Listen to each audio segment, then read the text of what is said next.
Welcome in First Take on a Wednesday. Thank you so much for hanging with us. Stephen A. Smith, Max Kellerman, I'm Molly Karam. How you doing? You guys have a nice day off? I was working. Yeah. I was always working. I also had to tape something for the fight game on HBO, and I have 3 children. There are no days off, Molly. All right. Well, we're glad to be back because we got a lot to get into. Let's go. Starting with LeBron James. He's not happy with Phil Jackson after he used the term posse when referring to LeBron's business associates. We will fill you in on that a little later, and please stay tuned for that reaction. But up first, for the last 10 weeks, the Cowboys quarterback situation has been under a microscope, and we've been dissecting whose team it will be moving forward, Dak's or Romo's, with Jerry Jones giving us play-by-play each week. And now we finally heard from Tony Romo. Here's how he's taking it. You see, football is a meritocracy. You aren't handed anything. You earn everything every single day, over and over again. You have to prove it. That's the way that the NFL, that's the way that football works. A great example of this is Dak Prescott and what he's done. He's earned the right to be our quarterback. As hard as that is for me to say, he's earned that right. He's guided our team to an 8-1 record, and that's hard to do. If you think for a second that I don't want to be out there, then you've probably never felt the pure ecstasy of competing and winning. That hasn't left me. In fact, it may burn more now than ever. I think you all know something magical is happening to our team. I'm not going to allow this situation to negatively affect Dak or this football team by becoming a constant distraction. I think Dak knows that I have his back, and I think I know that he has mine. Ultimately, it's about the team. It's what we've preached our entire lives. Team player right there, Stephen A. Your reaction? Well, listen, I'm watching people be a bit emotional about Tony Romo because obviously we're all touched. This is a guy that obviously had a string of bad luck. You don't wish that on anybody. You want him to be in good health and what have you. You look at Tony Romo and you recognize the fact that timing couldn't be worse because after all the years he's toiled for this team, what they were unable to accomplish in large part due to a suspect defense or what have you. You look at Tony Romo and you say, damn, it's a string of bad luck because now that the Dallas Cowboys look very, very formidable, Super Bowl championship contender formidable, he's not the one at the quarterback position. It would happen to be some dude by the name of Dak Prescott, who's a 4th-round pick, a rookie, who is handling his business. But to me, this I don't know what to call it, Max. I got to admit it. I'm at a loss. Because I saw a press conference there. That seemed to me like the kind of press conference Tom Brady would have. It seemed to me like the kind of press conference Drew Brees would have. It seemed to me like the kind of press conference Big Ben Roethlisberger would have. Do you notice the analogy that I just used? I'm talking Super Bowl champions who as cold as ice, Stephen A. Listen, I'm just calling it like I see it. I'm talking Super Bowl champions who have established their level of greatness and cemented it in such a way that they will be revered, that their jerseys will be hanging from the rafters of some football stadium, that somehow, some way, one day will come where they will be donning a gold jacket and they will move forward. Don't make me do this. That is not what I get from Tony Romo. Hold on, you'll get your chance. Don't make me do this. Listen, you call it the bad guy all you want to. I don't mind wearing the black hat. I'm not talking about that. Let me ask you one question. All I'm saying is, let me ask you one question. I don't mind, what, before you go ahead. And I'm not saying it's quite equivalent, but it's similar. Hurry up. I'm on a roll. Could Patrick Ewing have given a press conference like that, never won a championship? Yes, I'll explain that. Okay, it's interesting that you bring that up. Let me get back to my point before I was so rudely interrupted. Let me tell you something, Max Kellerman. Tony Romo is a guy that was a damn good quarterback during the regular season. In 10 years, he has 2 playoff victories. I mean, it's unbelievable. You have to understand, and allow me to use this analogy. You know, when Friends was on the air, and my man Cedric the Entertainer pointed out, oh, we're going to miss Friends. It's about 90 days away before the Friends comes to an end. Oh, we're going to miss it. The next thing I know, one of my favorite all-time comedies was Martin, from Martin Lawrence. One day he was on the air, next day he was gone. Okay? But I love both of them. But Friends, we've got, it's 90 90 days until the end of Friends. As long as Larry David's still making Curb Your Enthusiasm, I'm all right. Or Curb Your Enthusiasm. They're all solid. All of this stuff. Oh, when they're going, we're alerted 2 months in advance. Hold on. Martin was gone, and bam, where the hell he gone? When Good Times went off the air, that was a big deal. Excuse me. JJ became a famous artist? Who doesn't miss Gina? Right? But the point that I'm trying to make to you is this. We did all of that, okay? But Tony Romo is up there with this press conference. First of all, what the hell do you need to read a speech for? Yo, go in front of the camera.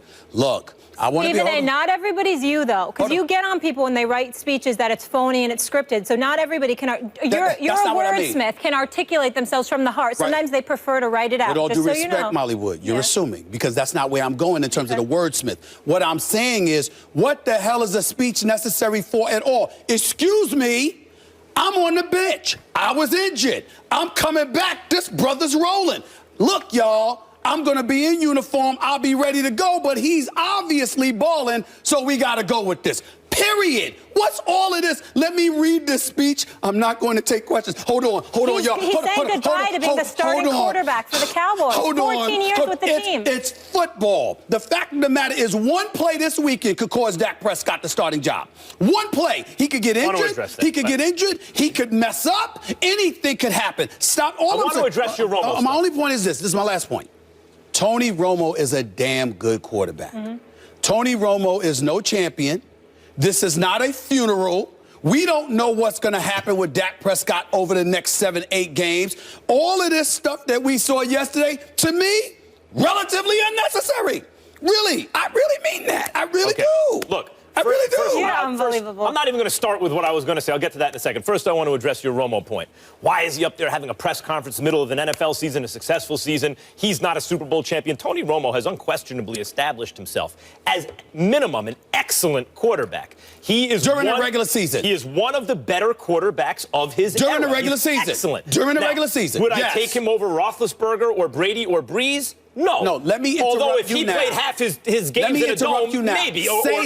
Say it. In New Orleans, regular season. Say it. Regular season. Yes, regular season. Thank you. Yes. Go ahead. Now, he has a tremendous number of opportunities in the postseason, certainly not as many as Brady, for example, but I'm not claiming he's Tom Brady.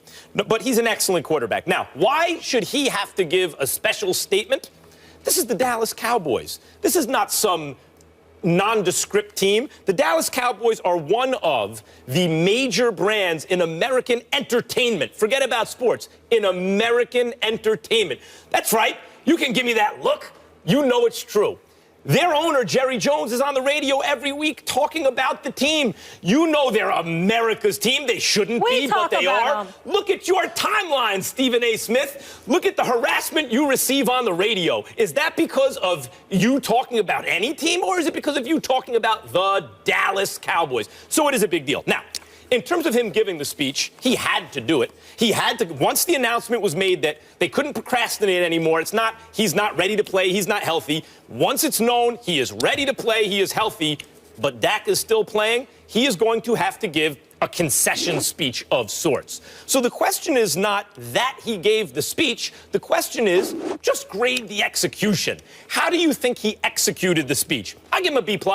It wasn't overly emotional. He didn't articulate it beautifully, but I thought it was relatively, to borrow your phrase, heartfelt. I think that Tony Romo can connect to the emotion of someone having earned it, as Dak has earned it. I mean, he was a third-string quarterback who won the job out of nowhere, right? I think, by the way, also from Bledsoe. People don't talk about that, right? Poor Bledsoe, first Brady and then Romo. But he can connect to the emotion of earning it. And when he uses the word meritocracy, which is a big buzzword in sports nowadays, it especially applies to the NFL. There is no sport, because of the fewer guaranteed contracts and et cetera, and full contact sport, there is no sport that is more meritocratic than the NFL. Well, let me stop you right there. First of all, meritocratic. I haven't used that word in quite a long time. I appreciate that. Let me get my dictionary. I don't need it, though, because I understand that word. Secondly, I just want to say, dear Abby, welcome to the show. I didn't know dear Abby was visiting the show.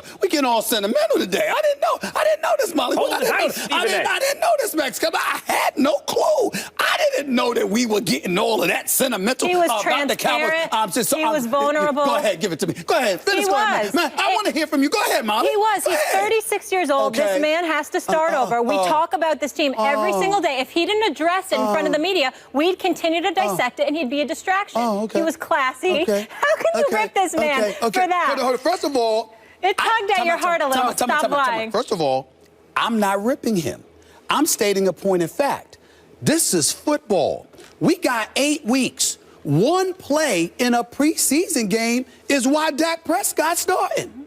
We got 8 weeks to go. What you tripping for? Anything could happen. That's number one. Number two, Tony Romo was injured. He didn't get outplayed. He didn't get outperformed. He got hurt. Yep. And this dude got hot. So my point to you is this.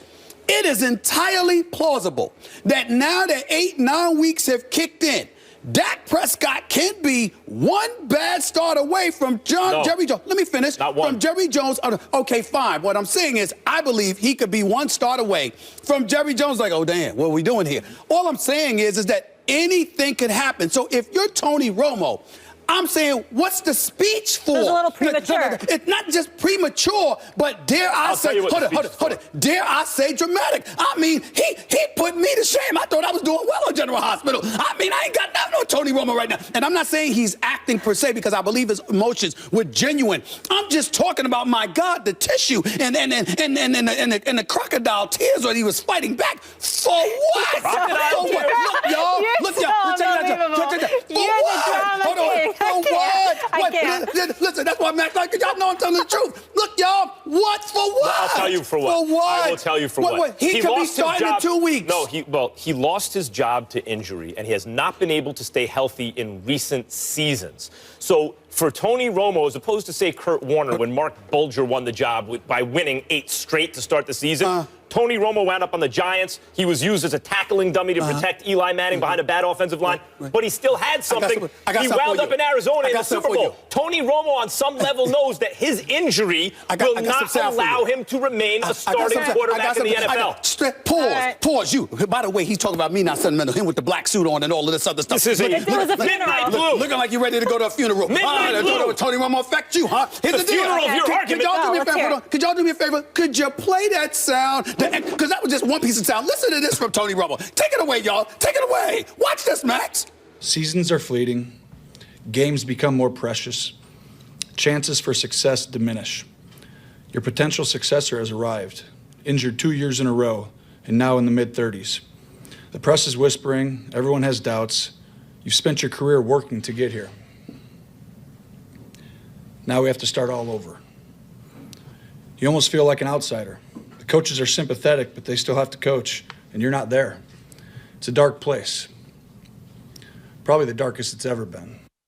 Poetic. Oh, It's my relative. God. Oh, my. This is unbelievable. I feel for him. Feel for what? I just do. I saw a 6-10 season. I saw a back-to-back 8-8 seasons, even though that third season, it was Kyle Orton quarterbacking them on the last game of the regular season when they lost the NFC East division, as opposed to Tony Romo. I saw Tony Romo in 10 years as a starter have really 2 big-time seasons in terms of leading the Dallas Cowboys record-wise to a level of prominence, and they didn't win playoff games that year, even though they did win a couple of years ago when they beat Detroit. They should have beat Detroit, but they lost to Green Bay, and they should have beat Green Bay. My only point is this. Tony Romo, I have no doubt his emotions are sincere. But the fact is, it's football. Anything. If this were a speech, he could have gave it at the end of the season. It would make more sense. He didn't need a speech. That's not fair. He didn't need a speech, and he didn't need. And by the way, not answering questions. Not answering questions. The press wanted it. The owner wanted it. I'm sure Dak appreciates that Tony Romo is giving that concession speech. Hold on. I got it. I'm sorry. I apologize. All right. My bad. I'm being insensitive. You don't hate the Cowboys more than me. I put my Cowboy hatred up against anyone, but that's not right. So Tony Romo, my bad. You are. My bad. You want to know why, Stephen? Whatever y'all say. He went undrafted in 2003, started for the team in 2006, 14 years with the Dallas Cowboys. No, so this is the question. Y'all act like he just got drafted last year. He's been in the league for 10 years. Moving it forward. 10 He's been elite for 10 years? All right. Will we ever see him in a Dallas Cowboys uniform again? I think you might. This is why I'm saying what I'm saying. I think it's entirely possible that Tony Romo will be seen against this Make season. the call, yes or no. Then you can say, I told you so. Let me tell you why. I think, and I'm certainly not wishing injury. First of all, I'm proud of and a fan of Dak Prescott and Ezekiel Elliott. I may not like the damn uniform they're wearing, but the young brothers doing their thing. Nobody's more prouder than me. Having said all of that, it is football. I think that Dak Prescott's going to get some hats put on him because people are tired of seeing him flossing while the Cowboys are flowing. They're having a problem with that. I think you could see they're going to get at him. That's number one. Number two, no matter how hard they tried, there's been suspect teams they've been going against. And more importantly, the more you play, the more footage there is on you. You got to figure out a way to stop Ezekiel Elliott in that offensive line. And that's easier said than done, no doubt. But the flip side is, as it pertains to Dak Prescott, I think it's one of those situations where cats are going to figure him out as the season wanes and more is on the line. And I definitely do believe, even if this max him getting benched so Tony Romo could come in to finish a game, even without him losing his starting job. The question is specifically pertaining to, will we see Tony Romo in a Cowboys uniform again this season on the field? I believe something's going to happen where we will see that. Okay, I don't know what, but I believe that. We both think it's possible, but your call is yes, we're going to see him, and my call is no, we're not going to see him. First of all, just to go back to something you said in the previous debate, a rookie quarterback gets hot. When a rookie quarterback gets hot, the situation may be that we're just looking at a great player. I mean, I think Dak Prescott's going to be great. And Dak Prescott has looked this way. I hate saying it. I hate the Cowboys. I'm a Giants fan. Dak Prescott has had the look since his first preseason game. The guy just looks like the goods in the pocket. Look, I mean, he has star appeal at the very least. Maybe that's because of a great offensive line, but I think that has a lot to do with Dak Prescott as well. In terms of whether we'll see Tony Romo in the uniform again, here are the possibilities. A Dak Prescott injury, obviously no one wishes that on Dak Prescott. A Cowboy collapse, which I am rooting for very hard. Lose 3 of the next 4 games or something like that. Let the Giants pick up a game on them before Week 13, and the Giants beat them head-to-head in Week 13, and Dak has played poorly in at least 2 of those games between now and then. And maybe then all of a sudden Romo has his job back. But barring something like that, which is less likely than more likely, the only other way I can see is if late in the season, let's say there are 2 games left and the Cowboys have a 3-game lead, at some point, do you want to risk Dak Prescott in those games? And might they want to keep Romo sharp in the event that something does happen to Dak in the playoffs? Maybe you see Romo there. That's really, I think, the more likely possibility of seeing him. Otherwise, June 1st, they cut him and they save $54 million against the cap. That was always the way this was going to play out. Look, damn it. If somebody asks me if Max Kellerman is going to wear a black suit, I'm going to say yes. I ain't going to go to the litany of reasons as to why that is. It is what it is. Just blue today. It was black the other day, gray the other day. That's right. That's what you're going to wear. That's right. So I'm not going to sit up there and give you a multitude of maybes and possibilities as to why. If somebody tell me that Molly Wood is going to be dressed in a black dress today, but tomorrow she's going to be rocking a fly pantsuit or whatever, I'm going to say, oh, yeah. That's how she was. Range. So I said off the top, my call is we will not see Romo. All I'm saying to you is off the top. You said off the top, but then you went into a litany of reasons of why it's possible. I'm telling you right now, you're going to see Tony Romo. You're going to see him. Trust me on this. Why? Because it's really what Jerry Jones wants at his core. Not beyond this year because of the money. You're absolutely right. But I'm talking about right now. Somehow, some way. What makes you think that's really what Jerry Jones wants? Are you ready for this? Are you ready for this? I'm The ready. Dallas Cowboys are winning, right? Mm-hmm. But I got news for you. Tony Romo, if for no other reason because of the haphazard roller coaster tendencies that he has, makes him more box office than Dak. And let me tell you something. If Jerry Jones could win while at the same time getting his adopted son, because we all know that his last name should be Jones, Tony Jones. That should be Tony Jones. By the way, that was a character from General Hospital years and years ago. But I digress. My point is, Tony Jones. That's what his name should be. I ask again, Stephen A. I think we need to he's going to play. We need to just clarify something. What? I asked the other week, but I think people should hear it again. When you are that definitive about something, for example, Jerry Jones wants it to be Tony Romo. Yes. Generally, if you're talking about I've been NBA, told that. right, I've been told that. I've been told that, but it's from people who believe it per se. Only Jerry Jones truly knows. I'm telling you what I personally believe. I personally believe Jerry Jones knows Dak Prescott is the future. He is ecstatic to have Dak Prescott. He's going to love on Dak Prescott, there's no doubt. But if Jerry Jones, and I've been told this, I have been told this, and I believe it wholeheartedly, if Jerry Jones could have his way, somehow, some way, they would win while Dak and Tony Romo found a way to shine in the process because he desperately wants Tony Romo to get a piece of this joy. Joy he thinks he's going to have. They will fall. That's fair. They will crumble. They will not win the Super Bowl. I can promise you that, okay? But if Jerry Jones had his way, and they were going to ascend to the promised land, but are you he would want Tony Romo there. Are you suggesting that he would use the influence and the power he has as owner to push it in that direction? No. In that case, he's just wishing like a fan would wish. Exactly. Yeah. Okay, now. But that's where his heart is. But he will flex his muscle if Dak struggles. Yep. Keep that in mind. Keep that in mind. We'll leave it there. I feel for Tony Romo, but it's hard not to root for Dak. When you hear Dak's story, it's hard not to root for him as well. But you feel for Romo. I do. Very classy, vulnerable, transparent. This man has no feelings. You know what? I'm not a stone cold killer like you. No, I'm not that way. You have touched me, Molly. I mean, you have touched my sensitive side. Maybe I was a bit cruel to Tony Romo. I mean, I can't imagine it. I can't imagine it, but it is what it is. Actor? Huh? Aren't you a soap opera actor? Well, it's Brick on General Hospital. Yeah. It's Brick on General Hospital. But we all know I ain't acting when I'm doing First Take, baby. We That's know what that. I feel. And But Brick is showing back up on General Hospital in the near future. My man Maurice Bernard, Sonny Corinthos, he's doing it up right now. Can't he's wait. doing it up. Can't wait. We're just getting started here, though, on First right. Take. We have more hot takes to get into. I can't wait to hear what you guys have to say about this. LeBron James not too happy with Phil Jackson right now, so much so that he said he's lost all respect for him. Check out a little preview of what he said. We'll discuss it all after the break. Stay with us. I had nothing but respect for him as a coach, for what he was able to do. Obviously, at the helm of one of my favorite player of all time, MJ, and also been there growing up and watching with the Lakers. But I got nothing for him. You said you had respect for him up until. Yeah. First Take is brought to you by Audi and the $4.99 DQ Chicken Strip Basket at participating locations. Oh, Phil Jackson, he's never been shy around a microphone, and he had some words that LeBron James found very offensive and inaccurate. The Zen Master characterized James' business associates as a posse in a recent interview with our Jackie McMullen. Here's the quote from Phil. It had to hurt when they lost LeBron. That was definitely a slap in the face, but there were a lot of little things that came out of that.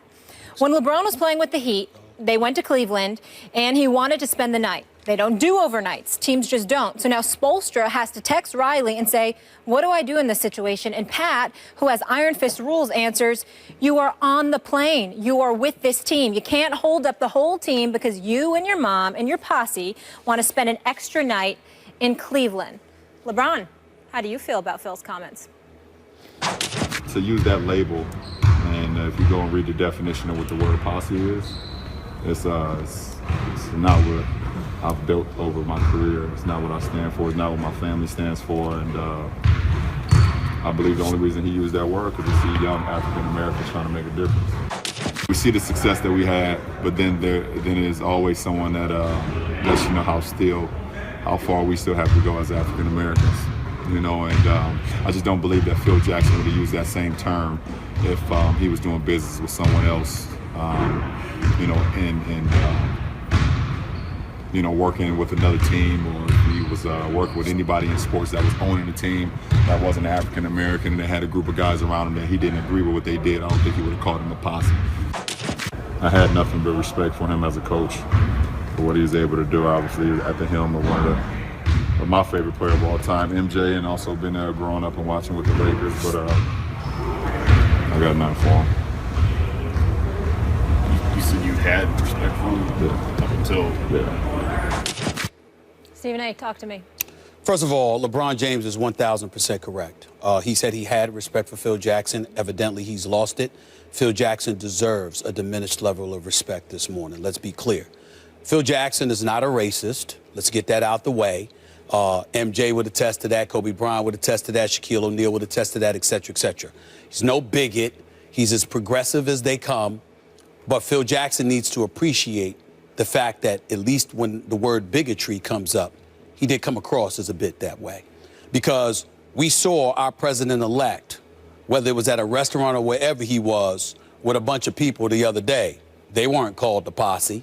I certainly haven't heard Phil Jackson alluding to anybody, any white ball players as having a posse. When Rachel Nichols, he did an exceptional job of highlighting and articulating on Twitter what Phil had written in his book. Amen. He alluded to what he thought LeBron was, but he also said, we shall see. Well, what have we seen since Phil wrote that book? We've seen LeBron capture 3 championships. We've seen him go to 3 consecutive NBA finals. We see himself in peak condition. We see him going out there, despite being the richest player in the NBA, playing like he's broke. We see a 31-year-old individual who has rebuilt downtown Cleveland, not once, but twice, whose philanthropy can't be questioned, who's facilitating thousands of kids receiving an education and beyond because of the millions upon millions of dollars he, through his foundation, have poured into those efforts. This man is the quintessential iconic sports role model that we have seen maybe ever. And for Phil Jackson to talk about him and a crew of individuals the way that they do, I take offense to that. Let me be very, very clear. LeBron is another player to me, as great as he is. In terms of personal relationships, I'm tight with many, many other players, more so than I am with LeBron James. But I respect the hell out of him as a man, as a brother, as an athlete, as a superstar. And the profound respect that I have for him is equal to that I have of his boys. I know Rich Paul. I know Maverick Carter. I know his boy Randy. Good brothers who work their tails off, who take offense to this kind of label because they understood the importance at a very, very early period that you can't be about being a hanger-on. LeBron James ain't about that. He wants to give you an opportunity, but it's up to you to kick the door down and to elevate yourself to another level. They have done that in their respective chosen fields. They should be commended for it. And for Phil, Max, to allude to that, to them in that way, was highly, highly disrespectful, especially since it's nothing that he's ever said about MJ. It's nothing that he ever said about Kobe. Why on earth would you try to say it about LeBron James? I don't blame LeBron James for being offended. Neither do I, but I'm going to defend Phil Jackson a little bit here. And I realize when a white dude on TV defends the white coach who says something racially insensitive about the black player, it can easily be perceived as, of course, because, you know, if you didn't live through the struggle, or if you don't live through the struggle, you don't identify with it, and you're going to try to brush it off as not a big deal. I think that these things become big deals partly because it's baked into the system. So LeBron James uses this moment as a teaching moment. I thought it was really well done by LeBron James because people should be aware that sometimes the language they use, particularly groups that have not been, persecuted groups, and Phil Jackson belongs to one of those groups, they should be aware that the language they use sometimes reflects, even if it's unconscious bias or unconscious feelings that they would be better off without. It does reflect that at times, and LeBron James used the moment to point it out. But we're here, and the sports media is here selling, the products we sell during the commercials. And if we think that an issue can get people to watch, we will exploit that issue. And on Twitter, it'll be clickbait, etc. So a good teaching moment that LeBron is using here with Phil Jackson turns Phil Jackson into a villain out of proportion with the actual crime he committed. What was that crime? Lazy thinking, I think, is really the crime that Phil Jackson committed here. Not just maybe using the word posse to describe young African-American, especially successful African-Americans in this case, because, in boxing we call it an entourage, and that's generalizing. We know that entourages frequently are filled with hangers-on. You pointed out very well, I think, why that's not the case with LeBron, because LeBron gives his, people an opportunity but then they have to make the most of it. So the people you see around LeBron have been selected out. It's like an evolutionary process. Either you contribute or you're not there. But how else is it lazy? I want to mention this because it relates to that idea. Maverick Carter in particular, I want to point out, is an extraordinary person. What are the odds that someone who played on the same high school basketball team as LeBron would be given the chance and then becomes a mogul in his own right, and then doesn't just take the opportunity and does okay, but does exponentially better than anyone could have imagined? That not only is LeBron a 1 in a billion guy, but he surrounds him, but the guy he played on the same team with is a 1 in a million guy. So it's general and lazy in that from that point of view of Phil to use the word posse, but to apply it to the people around LeBron, particularly Maverick Carter, is in a way it points out how extraordinary Maverick Carter is, because in Phil Jackson's experience, the entourage, or posse as he calls it, around players in a predominantly African-American league has been to entitle those players in a way that he feels is counterproductive. And I think that's legitimate. It's just lazy to apply it to LeBron. With all due respect, I think you're letting Phil Jackson off the hook. Now, you are as sensitive and as decent as they come. In no way am I questioning you in terms of how heartfelt you feel and how sincere you are, particularly to a myriad of causes that affect the African-American community. I want to say that. But if I'm correct, you are Jewish, right? Correct. Max Kellerman, does a black person or a white person get to define what is offensive to you as a Jewish person? I don't think anyone gets to define what's offensive to anyone else. No, what I'm saying to you is that as a Jewish person, if somebody says something that you deem anti-Semitic, it's not for me to question that. It's for me to be informed by someone who is Jewish, enlightened, Sure. and then as a result, I'm able to say, okay, you would know, I wouldn't, because I'm not Jewish. I'm saying here, LeBron James is the black man. Okay, he is the one that is standing front and center, feeling the words that Phil Jackson said. Now, you got to understand something, Max Kellerman, because it's very, very important here. Black folks in America, let's be very, very clear. On many, many occasions, we feel undervalued, underestimated, marginalized. My man Joe Madison was talking about that this morning on Sirius XM on Urban View. Those are three things that black folks not only feel consistently, but religiously and methodically go about their lives of working against. I am saying to you, Max Kellerman, Phil Jackson, who has 11 championships, riding the coattails of Michael Jordan. Let's call it what it is. Phil Jackson didn't invent the triangle. That was Tex Winter. He riding the coattails of Michael Jordan with Scottie Pippen and Dennis Rodman, riding the coattails of Shaquille O'Neal and Kobe Bryant, okay? Phil Jackson has 11 rings, all right? Because of African Americans, he coached. I ain't even bring up the ones he played with in New York City in 1973, the last time the Knicks won a championship. Okay, this man has been around enough black people. He has been sensitive enough to his credit to enough black causes. This man is well-read.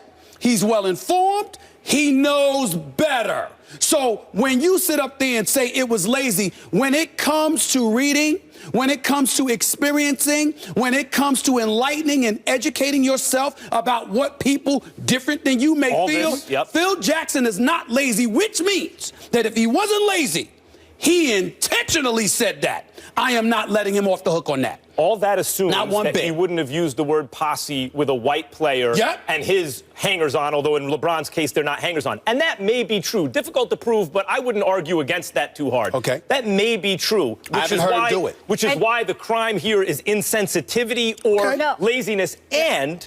Well, go ahead. There's one other thing. He also misrepresented the story, and Rachel Nichols enlightened us on this, in that LeBron wanted to hang out a night. The game was Wednesday in Cleveland, and then Friday they're going to Toronto, and he made it seem like LeBron just said, hold up the plane, I want to hang out with my family and my posse, when he had invited the whole team over his house for Thanksgiving rather than spending it on a random holiday. And he also went a step further. Misrepresenting the narrative of what LeBron was trying to do, making him look like a bad guy. But he also went a step further, because it implied that he was a prima donna athlete who expects special treatment, when, by the way, he knows that certain guys deserve it. Right, but that, I think, is actually a function of LeBron not playing for Phil Jackson. Phil Jackson's always done this to opponents. He tries to undermine them with statements in the press. He's always done that.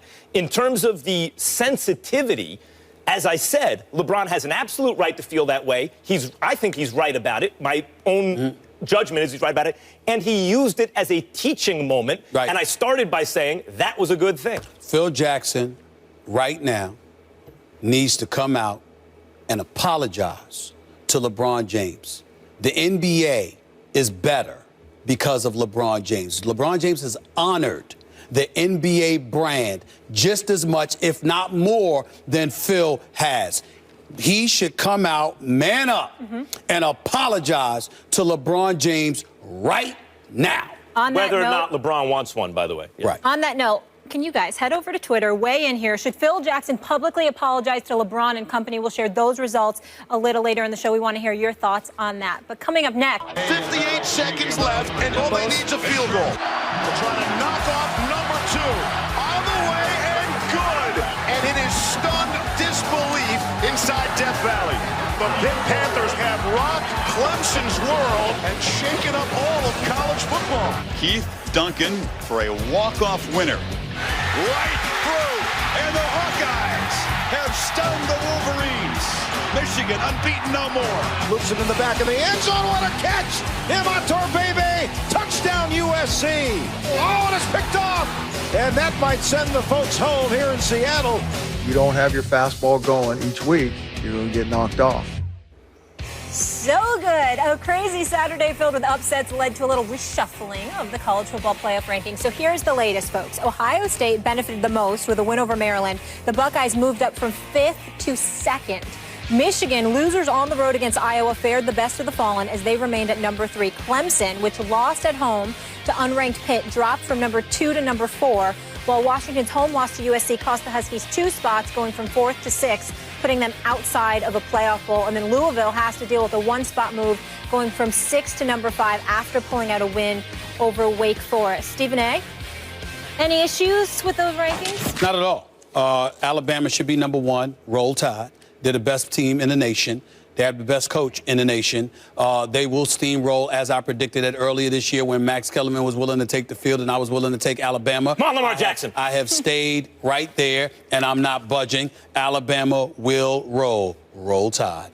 Having said all of that, they've destroyed the SEC. Nobody in the SEC is even relevant in our eyes because of what Alabama continues to do to everybody. Tennessee, Texas A&M, LSU, just to mention a few. Leonard Fournette gets held to 35 yards rushing. I mean, my God, Alabama, Roll Tide. So we look at that, and the SEC has been irrelevant, which is a story that we should visit another day because Nick Saban has ruined the SEC conference, which was the best conference for years. Now it's the Big Ten. And because it's the Big Ten, that's why I don't have a problem with Ohio State and Michigan being up in there. I know Penn State beat Ohio State, and everybody caught up in the sauce talking about Penn State. You know, if they win the Big Ten and Ohio State, even if Ohio State gets in, they should be in. Oh, stop it. They're not on Ohio State's level. They lucked up one week. Damn it, that's that. Having said all of that, Clemson being that 4th team, I know that they beat Louisville. I know my man Max Kellerman wants to see Lamar Jackson. But damn it, they didn't get it done. And Louisville right now, as we look at them in terms of strength of schedule from this point forward, they're like 43rd. They had their opportunities. They didn't look impressive in a variety of wins after a loss to Clemson. I've got no problems with the top 4 whatsoever. Alabama, Michigan, Ohio State, and Clemson. As I so often do, Stephen A. Smith, I'm going to use your own logic against you. Sure. So looking forward is affecting how you're ranking these teams now. How is Louisville going to overcome based on their strength of schedule and make it into the top 4? No, I just threw it out there because I know you like to use your stats, so I wanted to beat you to it. Okay, well. Go ahead, but it doesn't matter. Looking forward, Ohio State, Michigan playing at the end of the season. Someone's going to lose that game. They can't be in the top 4, right? You can't be in the top 4 with 2 losses. Depends. Well, no, the loser of that game ain't going to the playoff. Okay. Okay, so. What if Louisville loses it? So, well, let's start here. So we have Alabama 1, Ohio State 2, Michigan 3, Clemson 4. My problem is Ohio State or Michigan, one or the other ain't going to be there. That opens up a spot. And I've argued for Washington last week. Did you? Yeah, Louisville. I don't recall you arguing. I thought that was me. No. I thought that was me talking about Washington. I said Pac-12, and you were dismissing them because of a loss to USC. Now, Louisville versus Clemson. This is a paradox. To rank Clemson over Louisville is a paradox. A paradox is like if you said no one at this desk is capable of telling the truth. If that statement were true, then it couldn't be true because you'd be telling the truth. That's a paradox. That's right, think about it. Now, how can Clemson be ranked ahead of Louisville? They just lost to Pitt. If you believe Clemson is better than Louisville, then you also must believe that a close Louisville loss that could have gone either way on the road to Clemson is not as bad as a loss to Pitt at home, if you believe Clemson should be ranked over Louisville. So if you believe Clemson should be ranked over Louisville, you cannot have Clemson over Louisville. A paradox. Therefore, my top 4. Alabama, at least a standard deviation better than the rest of college football. Okay. Let's call it what it is at this moment and so far. Go ahead. Either, make up your mind, Ohio State or Michigan. Let's go with Ohio State for now. Louisville, and I think ultimately Washington. I think I kind of could have helped our Democratic presidential nominee Hillary Clinton in this regard when it came to the debates, Max Kellerman. The art of debate is first making sure that people understand what the hell you're saying in order for you to win it. You shouldn't have to look up the words, shouldn't have to look up the phrases, shouldn't have to have a thesaurus and a dictionary next to them to try to figure out what the hell you're saying, okay? I'm talking about right now, as the rankings stand today, the 4 teams who are in it, I have no issue. Now, of course, Ohio State or Michigan is going to lose. And when that happens, if Louisville wins and runs the table and Clemson wins and Alabama wins, we might have a decision to make. Sure, we can talk about it then. But I'm sorry, Molly, wasn't your question about right now, the ratings as we speak today? Louisville lost to Clemson. Ohio State is still better. Michigan State is still perceived as being better. Clemson lost to Pitt at home. Excuse me. But Clemson beat Louisville. That's what I'm saying. But by your own logic, that should make if you like Clemson so much, that's a better loss than losing at home to Pitt. What I'm saying to you is that Clemson beat Louisville. So Clemson should certainly be in ahead of Louisville. Come to me in a couple of weeks when Ohio State and Michigan play one another. Let's see how they look. Let's see how Louisville. What if Louisville goes out and looks like straight garbage, even in a win? But Michigan and Ohio State is a nail biter with some bogus call from an official or something like that. Clemson should be ahead of Louisville, right? Yes. Okay. Is it better? What's a better loss? If you lose to Clemson on the road or Pitt at home? What's a better loss? If you lose to Clemson on the road or Pitt at home? There's a worse loss for Clemson to lose to Pitt at home. I understand that. Good. But what I'm saying, they each have one loss, correct? What I'm saying to you is this: I am not. In the case of Clemson and Louisville, I don't believe Penn State is on Ohio State's level. I just think they looked up that week. But in the case of Clemson and Louisville, I think they're relatively even, but Clemson beat them.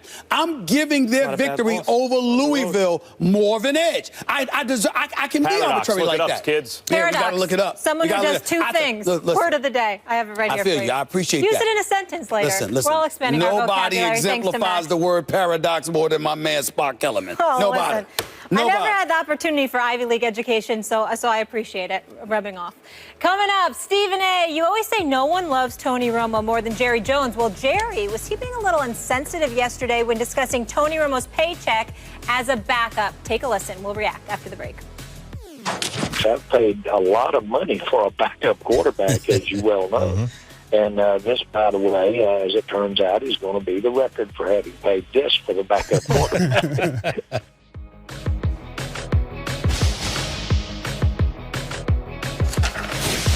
And don't miss this, folks. It's coming down to the wire soon. Your chance to enter the First Take Your Take viewer contest. You can win a chance to debate Stephen A. and Max right here on national TV in our Bristol, Connecticut studios. Go to firsttakeyourtake.com. Upload a 1-minute video with your best original sports debate, content, flavor. Bring it. Keep it clean. 2 winners will be selected by our show staff. Get to work.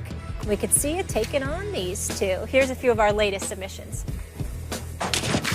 In regards to the Dallas Cowboys, are they good or are they lucky? I mean, is y'all through or is y'all finished? I mean, we can go back and forth, but man, bottom line is they getting the job done. All credit is due. They got a great offensive line. They're just mowing over people right now, running through them like Swiss cheese. Stephen A., I got a surprise for you. Right here, I have your football card. And sir, not only are we taking it away, we are tearing it up. Are you kidding me? Luck? The Cowboys ran all over your Steelers, and you'll look for any reason not to give them credit. If you're 8-1 and that happens to be the best record in the NFL this year, you're good. If your rookie quarterback QBR is second to Tom Brady. Those were fire. Those are our best three we've had so far. With the one who ripped up the car, they are besides the ladies, they're in the top 10. You're a hater. They're in the top 10, and there are a couple of ladies who were phenomenal. I said that were better than that. Well, you didn't say that initially. The first two that we just saw had extra flavor. The ladies. And by the way, what's up, big boy? What's up, baby? I'm here. I'm here. I'm here. I see the shirt with the yellow tie and all this stuff stepping out just a little bit. Clean. You looking clean. You know, that's what I do. That's what I do. That's what I do. Okay. All right? But I'm here. Are you two done? Are you two done? I'm here because he talk junk. He talk junk when I'm saying like I'm scared to be here when he here. What up, boy? What up? Let's do this. Let's get into it, and I appreciate all those videos. Jerry Jones, someone else who knows how to talk, went on his radio show yesterday, had some interesting comments about Tony Romo's newfound role as a backup. Take a listen. You've always had to have the use of another quarterback at some point during the season. You don't want that. And you're dealing with a very young, healthy, strong quarterback and Dak Prescott. But, that's the reason you have backup quarterbacks. I've paid a lot of money for a backup quarterback, as you well know. And this, by the way, as it turns out, is going to be the record for having paid this for the backup quarterback. Paycheck jokes. I don't know. I was raised to never talk about somebody else's money, but what do you think? Insensitive? Well, first of all, in the interest of fairness, because I want to be fair, Jerry Jones did make those comments before Tony Romo's, dare I say, emotional speech reading, scenario with the media and the public. So I want to be sensitive. I would say that I was a bit more sensitive than Jerry Jones. I mean, when you think about it, Jerry Jones is smiling, and he has suffered a lot. There is no doubt about that. And I think that we see a situation right now where where Jerry Jones is so happy. The Cowboys are winning. Not only is he making money because they're worth over $4 billion, not only is he making money, but finally, it's actually justified because it's not hype that has the Dallas Cowboys, really leading the news wires and the airways and all that stuff. It's their actual productivity on the field for only the second time in 20 years as far as I'm concerned. So I look at it from that perspective, and I understand how Jerry Jones is so happy. I'm just saying that I was a little taken aback because it is his adopted son we're talking about here, Tony Romo. I imagine that if Tony Romo showed his emotion to us, he clearly showed it to Jerry. And knowing that, I would expect Jerry to be a little bit sensitive, but Jerry Jones reminded us all of the business extraordinaire that he is, and that business takes precedence over personal feelings. Damn it, I'm paying you the paycheck. You're still gonna go to your house, your mansion, and somewhere in Texas, all right? You're still gonna wear the uniform for the rest of the year. You're gonna get paid, everything's good, but damn it, I'm moving on. That's what Jerry Jones is basically saying, and I understand. Stephen A., Molly, Damian, I think Jerry Jones has handled this situation perfectly from the get-go. He made a calculation, which was, look, I'd love for the Cowboys to be like 8-1 by the time Tony Romo comes back. Probably not going to happen. Let me support Tony Romo because we're going to need him eventually. When he gets healthy, it's going to be his team again. But you know what? If we are like 8-1, that's a good problem to have. May I have the problem, please, that I have to sit there looking like a little bit of a hypocrite about, like coming back off my Tony Romo comments and now throwing my support off Dak. Like, may I please have those problems, oh football gods? And he got them. I mean, it was unlikely. I don't care how good you are. It's unlikely that any team is ever 8-1, after 9 games. But there they are. So he supported Romo the whole time. Then they even kind of delayed. Is Romo healthy? Is he? Oh, my Dak Prescott's hurt. His Dak Prescott keeps acting up. And eventually it's like, look, the guy is ready to play. He's practicing. He's throwing the ball well, everything. Is he gonna play or not? And when it was time to cross that bridge, Jerry Jones is like, well, I guess I got the problem I wanted.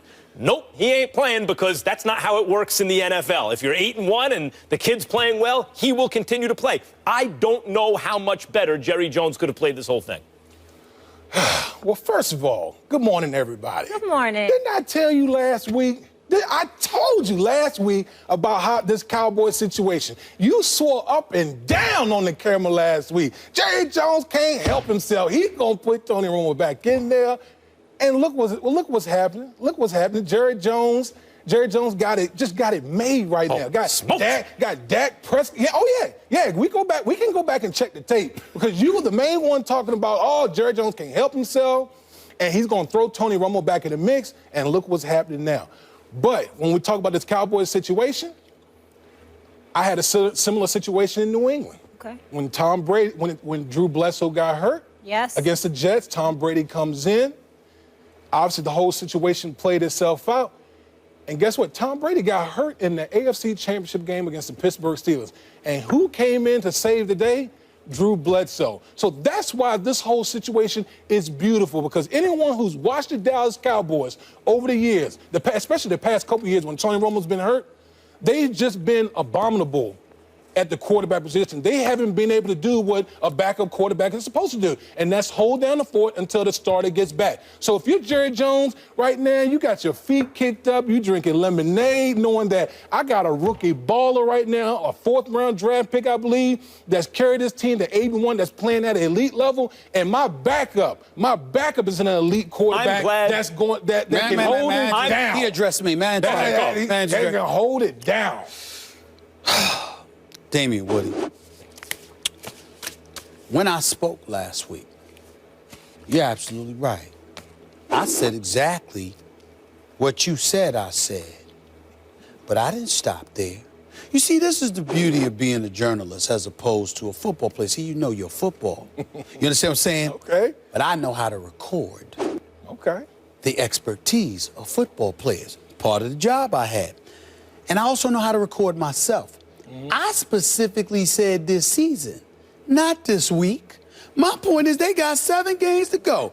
Baltimore's next, Washington's after that. You got road games with Minnesota and the Giants. You got Tampa Bay, Detroit, and Philadelphia.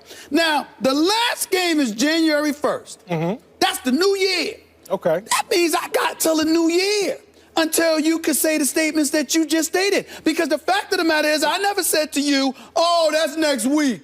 I said to you, trust you me, Jerry Jones can't help himself. You better believe you're going to see Tony Romo again this year. That is what I said. Okay. So you tried to sit up there very adroitly, I might add, elocuted yourself very, very nicely. You didn't try to sit up there and confuse me, force me to need a dictionary like Max does. You were very, very directed to the point. But in the end, you basically misquoted me because I got until the new year. Am I right, Molly Wood? You do. I got until the new year. He thinks he can still get in. It's January. It's November, bro. But guess what?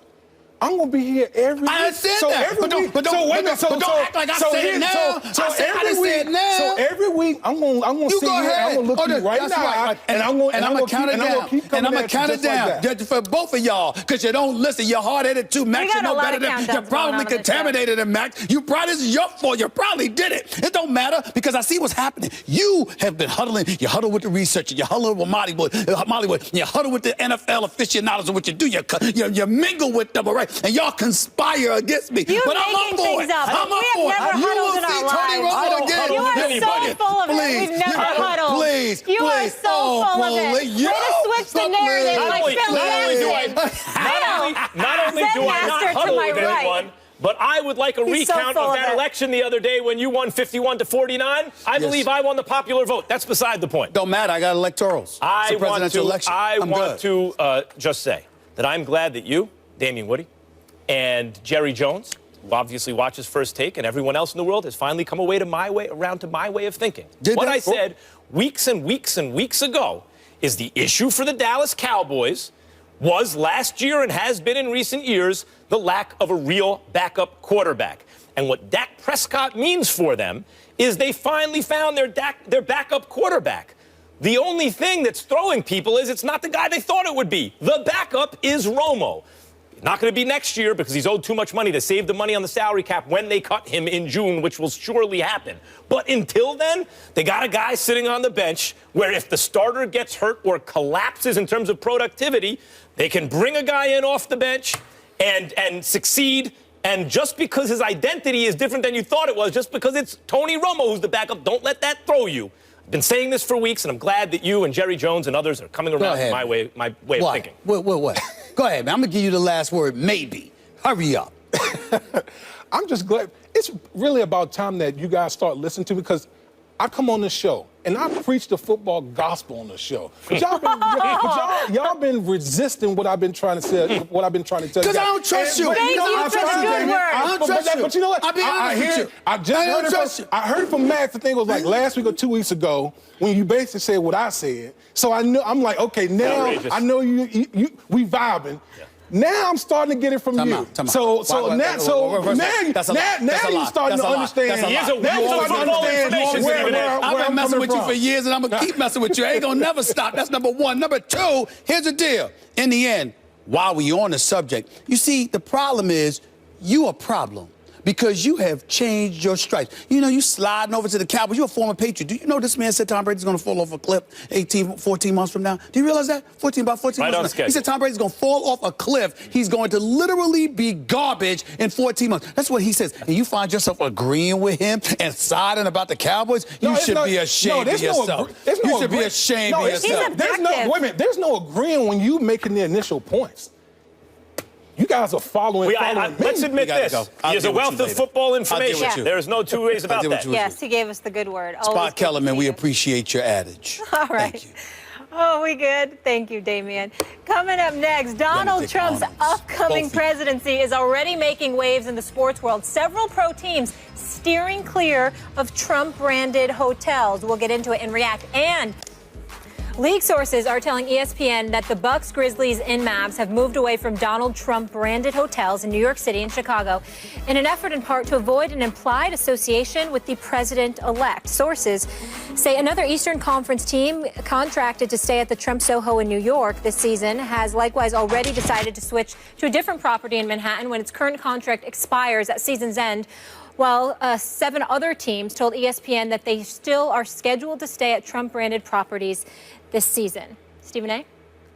I'm not surprised. Milwaukee Bucks, Jason Kidd is your coach. Memphis Grizzlies, they got my man Fizdale, who's the new coach, assistant in Miami, from a former assistant in Miami. Great guy.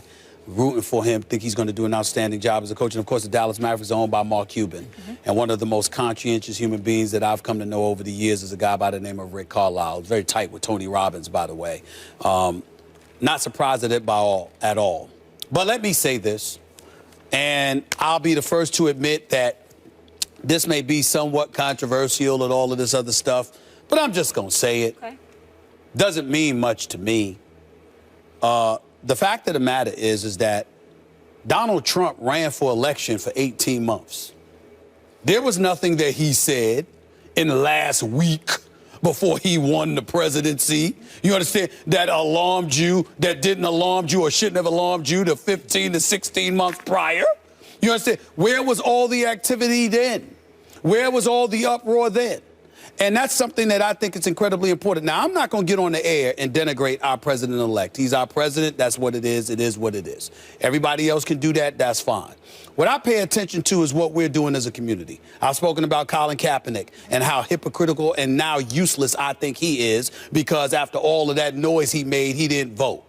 Mike Evans, who I like, plays for the Tampa Bay Buccaneers. It would have been nice had he voted, considering the protest that he wanted to make after Trump was elected. But you didn't activate yourself in the election as our president. We'll get into that more a little bit later. We'll get into that a little bit later. So that definitely is true as well. But I bring all of that up because it's important to point out 43% of eligible voters elected not to vote. About 2 million less African Americans voted for Hillary Clinton than voted for Barack Obama, which means that Pennsylvania, Florida, Wisconsin may have been won had they activated themselves in that election. Immigrants, both legal and illegal, have been raving and roaring about Donald Trump, okay? But he got 29% of the vote. So I'm sitting there, I'm going like this, something's wrong here. And when I see the noise that people are making right now, it's typical to me. Too little, too late. There are a lot of things that, now maybe the NBA season wasn't going on at that time, but it was going on last year when some of that rhetoric was going on. It was going on last year. They played, didn't say a word. Didn't say a word. Dismissed it, didn't take. Well, I mean, part of that is you said last week that the media seemed to be pro-Hillary and anti-Donald Trump. But in fact, in their coverage, they created a false equivalency between one person who was appealing to tribal kind of politics and talking about a ban on Muslims entering the country, a religious test essentially to get into this country. Give us you're tired, you're poor, you're huddled masses yearning to be breathe free unless they're Muslims. I mean, like, that wasn't covered to the extent that Hillary's trumped-up email scandal was. I disagree. Go ahead. Not even close. I disagree. Even though, I mean, Totally SNL did a skit on it. It was so hilarious, the kind of disproportional coverage. Being helped by a hostile foreign power in Russia, et cetera, Again, et cetera, we disagree. All these things were not covered by the media to the extent. So that's one thing, maybe keeping people less than enthused about supporting the other side or fighting against Trump. And another thing was the polls, with the exception of Nate Silver, 538, ESPN's very own Nate Silver, who said, look, there's like a 1 in 3 chance Trump can win this election. All the other polls and everybody else, all the other so-called experts were decrying Nate, were really deriding Nate's polls. All the pollsters should be fired. And all of them were wrong. Saying he's just trying to drive traffic to his website. Nonsense like this, when he actually, watching that made me think people need to get politically active, but I think there was a false sense of security that Trump can't really win the election. Well, guess what? He won, and he won on a wave of populist anger. And I think those who say, in the NBA and other places, who say, even if it was just rhetoric, even if it was just Machiavellian, the ends justify the means, and how he governs will be different and be a unifier instead of a divider, though it doesn't tend to happen that way with people who get elected on a wave of populist anger. Even if that's the case, that's not okay with us. You can't use that kind of rhetoric and have us support you or legitimize you in any way. 1.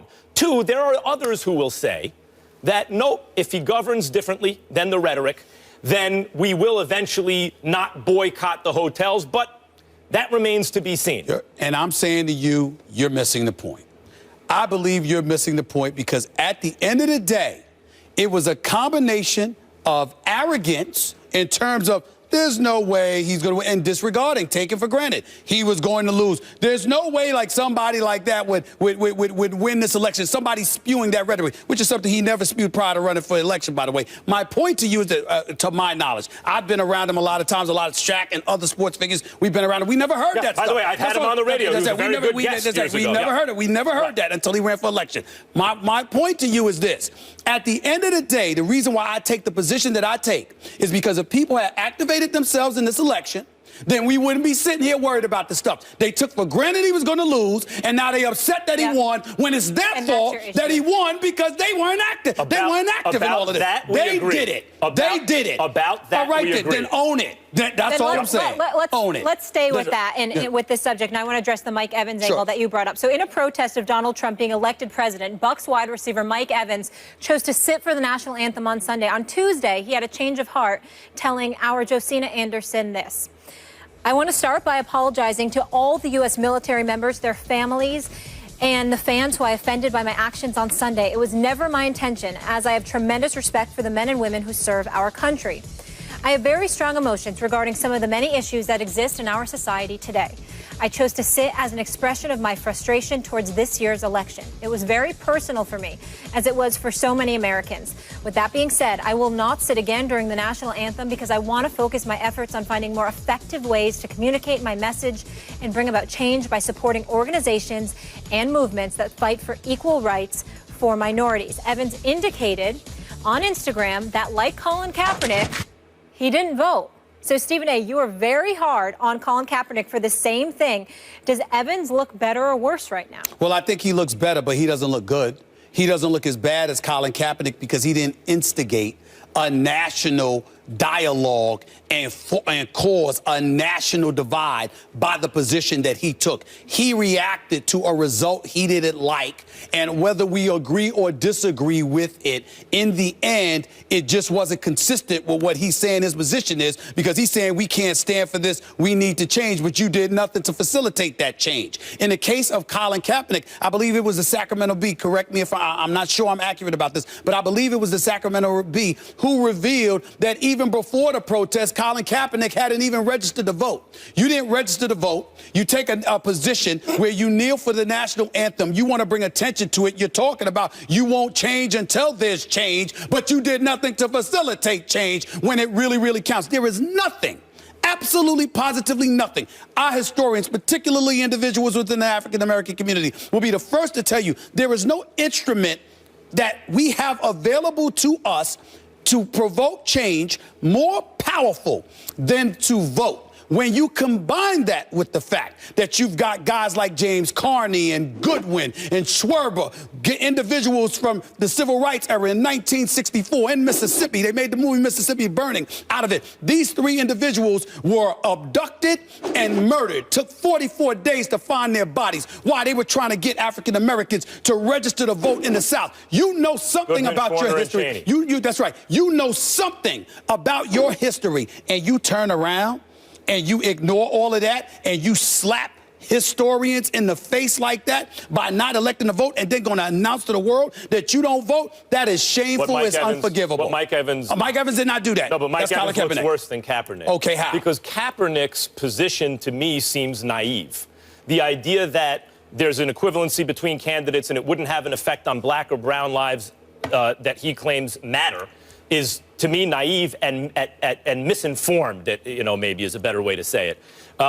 But Mike Evans looks worse here because at least Kaepernick was consistent. Even as pressure came, he stuck to his guns. Now, he eventually went from sitting to kneeling after a discussion, with a member of the armed services who wanted to appeal to his sense of patriotism, if not nationalism. Hey, people are going to misinterpret this as you're saying something against the military. Kaepernick said, okay, let's come to a compromise where my conscience is okay, but I'm not offending people as much. I don't see that as the same kind of backing down as Mike Evans here. Let's look at this. Mike Evans didn't vote.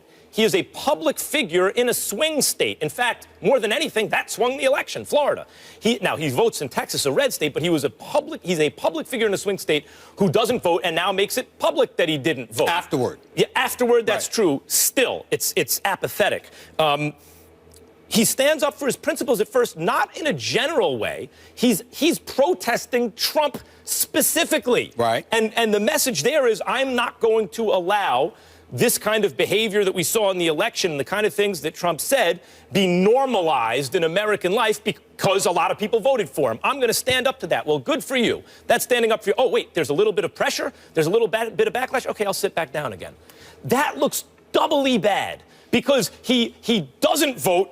Public figure in a swing state, votes in a red state, so maybe it remains red because people like him who feel that way aren't voting, and then backs down as soon as there's a little pressure. He backed down. It wasn't that he backed down, in my opinion, because of the pressure. He backed down because he realized how hypocritical his position looked because he hadn't voted and he was doing more harm than good to the very cause he was addressing. That's realizing the error of your ways and standing down. In the case of, and not only that, especially when your protest is of a specific individual and the rhetoric that he was spewing, that's entirely different. In the case of Colin Kaepernick, you essentially indicted a nation. You talked about the United States of America. You had a problem with what this country stands for, what it is about. You questioned whether or not it was living up to the values it spews, and then turned around and confessed that even though you felt that way and took that position, in the same place, you took no stance when it comes to activating and exercising your inalienable right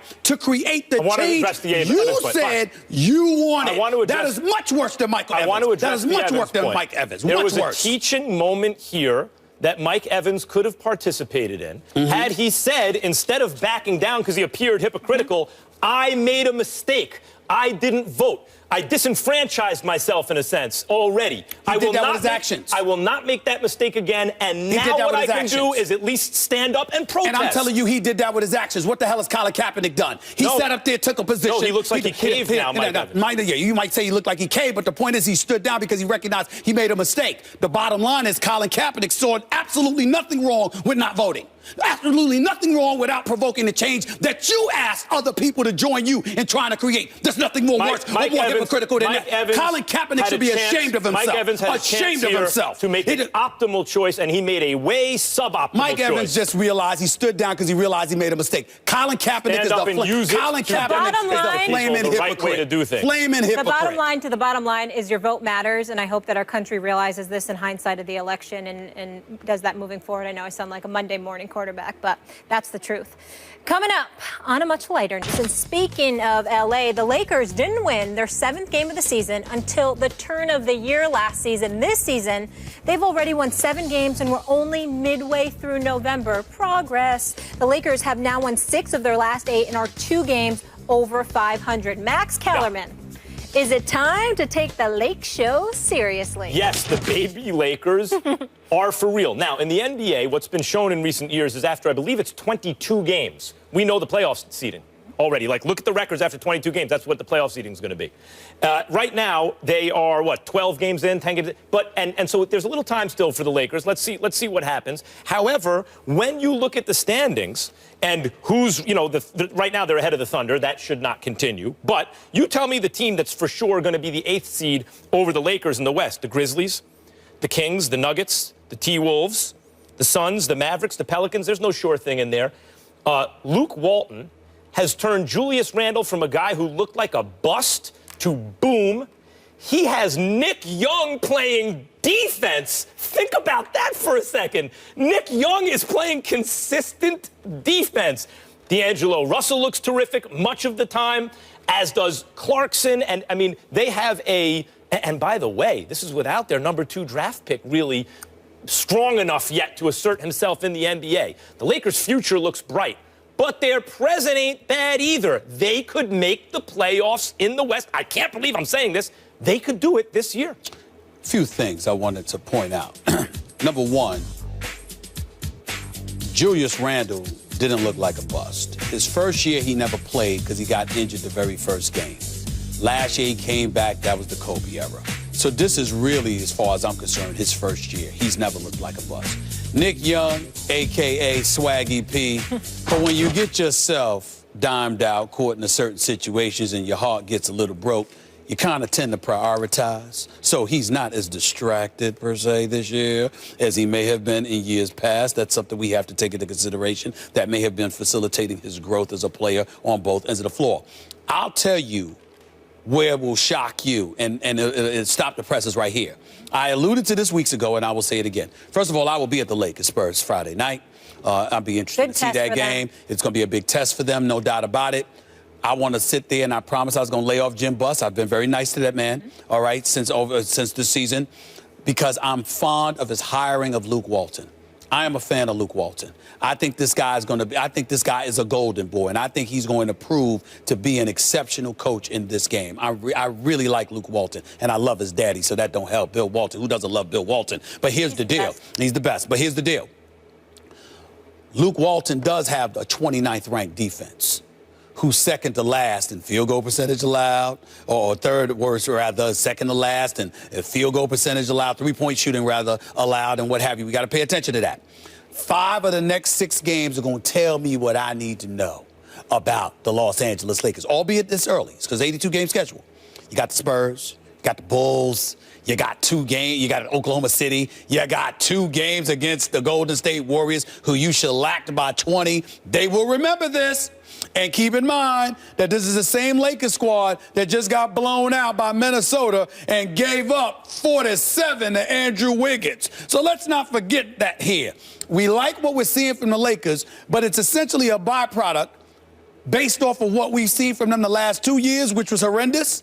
So because of that, anything they give us that's relatively decent is something we're going to be happy about. That's what we're looking at right now. You're right. The next half dozen games, we'll see what they're made of. They started the season, I mean, like, they've already beaten the Warriors this year. That's what I said. There's some quality wins and some quality losses. That was the second back-to-back. Remember the Warriors played the night before? Still the Warriors. Oklahoma City. I'm just Still saying. The Warriors. They beat the Hawks. Right. They beat the Rockets. That's 8-2 team, 6-4 team. That's right. I mean, they have some quality wins. Yeah. Even in their losses, they have usually been competitive and decided in the fourth quarter. Mm-hmm. The Lakers have come a long way. Now, the T-Wolves on paper look more talented, sure. But I want to talk about Julius Randle for a second. He said he never looked like a bust.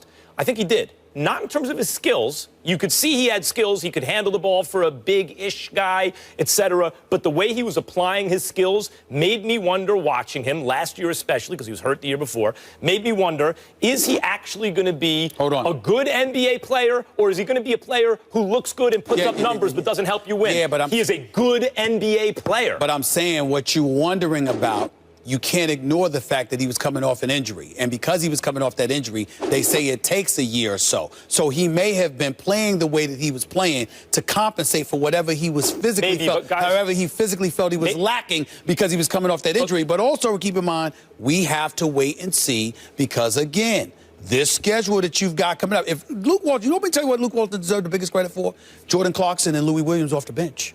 Because you got the smart second unit's as good as their first unit. I'm just saying, you got guys coming off the bench with firepower. That, to me, getting Swaggy P in the starting lineup, but getting them coming off the bench is big. Randall, by the way, just because you can dribble doesn't mean you always should. Now he's taking it off the glass, pushing it, and getting rid of the ball. I'm a fan of Randall. Walton has them playing well, I'm a fan of Randall. Randall can play. Baby Lakers bringing the Lake Show back slowly but surely. And Cam Newton, he's bringing the dab back. So on Sunday, he's now suggesting the lack of celebrations could be hurting the league's TV ratings. So should the league allow the players to have a little more fun? And do we want the dab back? That's next. I really can't talk on the ratings, but in some way, shape, form, or fashion, we are entertainers of who we are. And our influence ranks second to none in at this time of the year. When you come out in blue cleats, or when you come out in white cleats, gold cleats, whatever cleats, when you come out and do a certain dance, people are watching. The league has to understand it's entertaining for people to see that. From a touchdown celebration, I mean, I found myself last night trying to see what Odell Beckham is going to do for his end zone celebration. And just the little nuances of the game of football, people can't get enough of it. I know I can't. And bringing the dab back, how about it? So he's suggesting, obviously, the NFL should allow celebrations after being asked about the sinking TV ratings. You think he's got a point? He's absolutely right on the money. These are the kind of things that gravitate a young generation towards you. You must remember, and not only that, the NFL can't be hypocritical. You can't build off of something and then forget it once you've arrived, just because you may not like it. Billy White Shoes Johnson, primetime Deion Sanders, Devin Hester, and all of those folks in between. They did a lot. Michael Irvin to a lesser degree. The list goes on and on. People did their celebrations. And you see kids, the younger generation, gravitating towards that. And not just the younger generation. By the way, not just the minority community as well. You saw white kids doing that. You saw white coaches doing that. I mean, when Dabo Sweeney, did you see him dabbing? Yeah. When he was trying to dab? When you see kids at North Carolina trying to dab, even though that kid from North Carolina did a poor job of doing it, but it was funny. You just see a lot of these things. You feel a part of it. There is a difference between celebrating and taunting. And there is nothing wrong, I want to emphasize, there's nothing wrong with the NFL sitting there and saying, we don't want you taunting. But there's nothing wrong with them saying that. But having said that, there's also nothing wrong with players celebrating because it magnetizes you towards the product. I'm telling you, I wanted to see, I mean, it was electrifying to watch Primetime return a punt or return an interception. Wasn't just because you wanted to see the play. You wanted to see him high-stepping into the end zone, There's man. nothing like There was nothing like it. There's nothing like someone like Deion Sanders or Muhammad Ali or someone who just does something better and different than everyone else, feeling themselves afterward, of course, because it's like the expression of their ego, and it's not unfettered, and how many of us in life get to do that, right?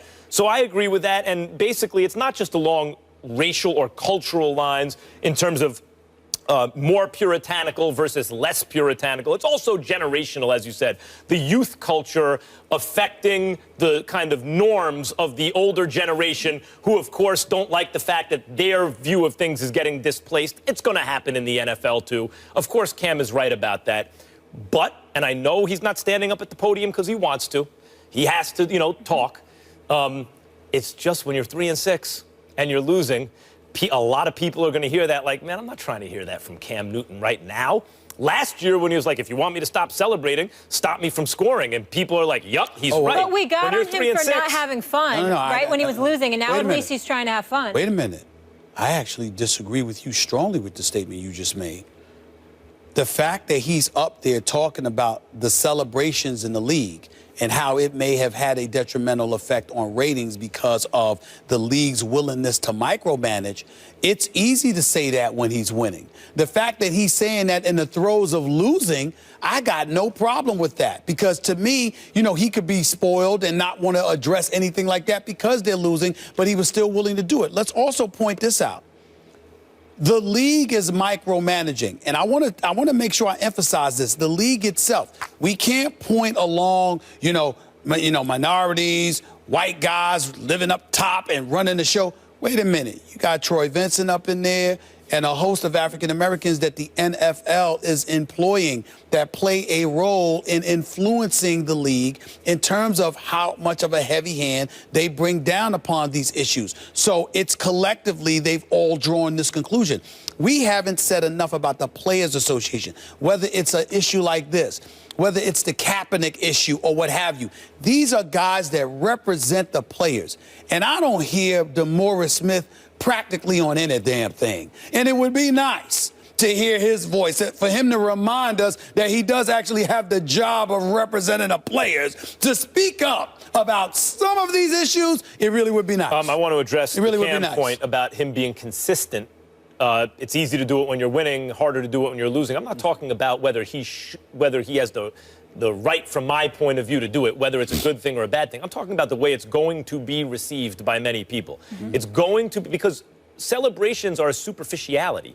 They are the packaging that it's wrapped in. And while that's important, coming from a guy who's 3-6, when he makes the point about the kind of superficial stuff, it will resonate with many people like, look, deliver the goods. Don't worry about the superficialities of it all. I think that's the way it will be received by many. That's fair. But the thing I took away, this kid's 27 years old, and he's saying, I can't wait to see what Odell Beckham's doing. So he's got a lot on his plate. What are other 20-somethings saying? They want to see it. They want to see the flavor. It annoyed folks when T.O. celebrated.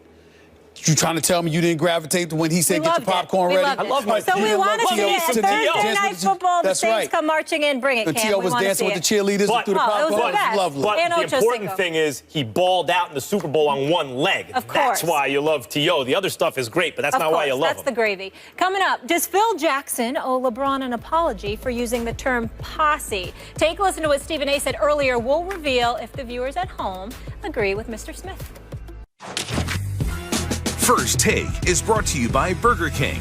Now get 3 large pancakes for only 89 cents, only at Burger King.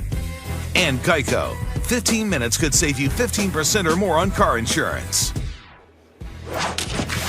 1 week left, folks. Send them in. Go to firstTakeYourTake.com, upload a 1-minute video, your best debate. 2 winners will be selected by our show staff next Wednesday, and you could be here in Bristol taking on Stephen A. and Max. Here's the latest videos. Will the Cavs beat the Warriors in the 2017 NBA Finals rematch? The answer is YES. And yes, I did just spell it out. And folks are going to say, well, what about Kevin Durant? Man, Kevin just going to be happy to be there. I mean, Kevin going to be so confused how he even made it to the NBA Finals, he might even walk into Game 1 wearing a Thunder jersey. I believe it was Shakespeare who said, all the world's a stage and all the men and women are merely players. They have their exits and their entrances. Right now, that one man that is being looked at is none other than LeBron James. Right now, Cleveland is looking at him as the savior of their sports world. As long as LBJ is in the NBA, KD's rings will be MIA. So, in the words of the great Stephen A. Smith, stop being. Oh, smooth. That was smooth. I that love last the one was smooth. alternates. The one in the middle lost me when he said Shakespeare. He had flavor, too. He lost me. He lost He me drew there. Max in. He lost me there. They He all lost me did. there. They all did. They were all good, though. All right, Stephen A., you wanted to clarify something earlier on the Phil Jackson topic. Yes, I did. The VP of player personnel for the New York Knicks is an individual by the name of Clarence Gaines Jr. Phil Jackson retweeted a tweet he sent out at 9:47 this morning, 13 minutes before First Take came on the air. It said, Posse Foundation is a worthy and positive organization. In other words, the word posse is positive. I have no doubt that Clarence Gaines Jr., obviously somebody that's watching First Take, because Clarence Gaines Jr., for those of you who don't know, is the son of my former coach at Winston-Salem State University, the legendary Clarence Big House Gaines, who I love dearly. Let me say this. It's about who interprets the message and who the message was intended for. It's not for Phil Jackson to say it's positive or not. It's for LeBron James to do so. It's also about his intention, even if it was insensitive. And as many people have DM'd me and texted me throughout the show have pointed out, in the 80s and 90s, posse was, like you mentioned, clique. Yep. Posse was used interchangeably like clique or crew, and it may just be a case of Phil Jackson Who's being sliding old. in your DMs? Once again, the black dude here on this show, posse is fine when we talking amongst ourselves. When somebody else is calling our group a posse, we interpret it as being something entirely different. Clique? How's clique? That's better. Real quick, so earlier in the show, we heard Stephen A. say that Phil Jackson owes LeBron an apology, so we asked you guys to weigh in at home. Here's the results. 52% do not agree with you, Mr. Smith, and think that he doesn't need to apologize. Well, they're wrong. And I don't give a damn that they agree with me or not. It doesn't surprise me. We live in a very divisive world, and that's the latest form of evidence, because I have no doubt that most of those people are people who look differently than me and come from a different background than me. Because I assure you, most people... Can't we all just get along? It wouldn't hurt for him to say, look, my intention was not to say something insensitive. That's but all. Since that's the way it was received, I apologize if it offended anybody. It clearly was not my intention. I will try to be more aware of it going forward. Question, yes or no? You think LeBron agrees with me or them? LeBron said that his position is clear. Then he's the one that is the offended party, right? Although he also said he doesn't want an apology, I believe. See you guys tomorrow. Thanks so much for hanging with us. Have a great day.